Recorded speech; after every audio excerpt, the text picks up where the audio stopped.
It was a family home next to the site of one of the most horrific chapters in global history. The 2023 film Zone of Interest portrayed the idyllic lives of the Nazi commander of the Auschwitz death camp and his family, while over 1 million people were murdered next door. Now the house is opening its doors to visitors ahead of the 80th anniversary of the camp's liberation. CNN's Melissa Bell has a look.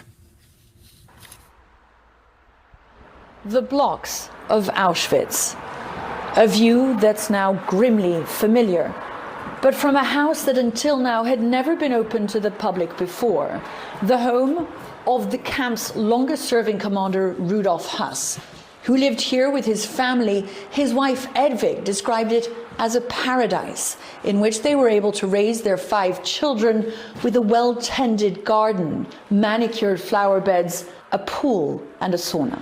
It's a massive house, and you get a sense of just how comfortable they would have been. The presents, the toys, the domestic joy. Inside, a lot of effort was put into protecting the family from the horrors outside, including frosting on the windows. So the Hess family has left a couple of those things.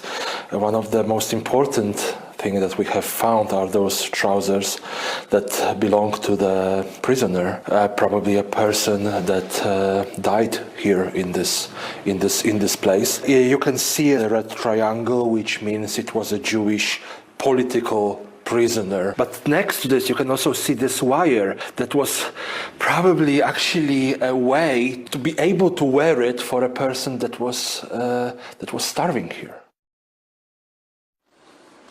The only hint of anything out of the ordinary in this house is down here in the cellar, where this tunnel allowed the commander to go from his idyllic family life to the slaughter he was organizing next door. Just a couple of 100 yards from the house, inside the camp, what Rudolf Höss did was refine the techniques of mass killing. He'd felt they were too inefficient at Treblinka, so he took the gas chambers and scaled them up here to an industrial level.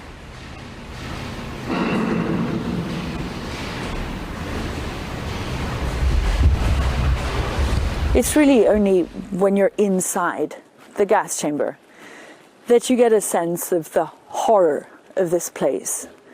More than 1 million people were killed here, but 900,000 of them died on the very first day that they arrived. Back inside the property, everything was done to obscure the sights and the sounds of what was happening just next door. So trees had been grown along the wall so that no one inside the house had to see or understand or know about the horror next door. The point of the house now, though, is going to be to shed light. We're standing in an ordinary house, quite warm, I might add, while those that suffered over there froze in a winter like this. The ordinary cannot be extreme. We want to take this place and make sure that extremism is no longer ordinary. The first thing that we did was, okay, we have to open this house to everyone. And symbolically we said, what can we do?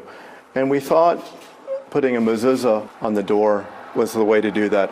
It was symbolic that it was fully open to everyone. It's almost as if it's a mezuzah of humanity. This month, the world will mark the 80th anniversary of the liberation of the camp. But by the time this footage was shot by the liberating troops, Rudolf Höss was on the run. But he was then captured, taken to Nuremberg, and then brought back here, where he was hanged from these gallows within sight of his home, that paradise from where he'd run hell. Melissa Bell, CNN, Auschwitz-Birkenau.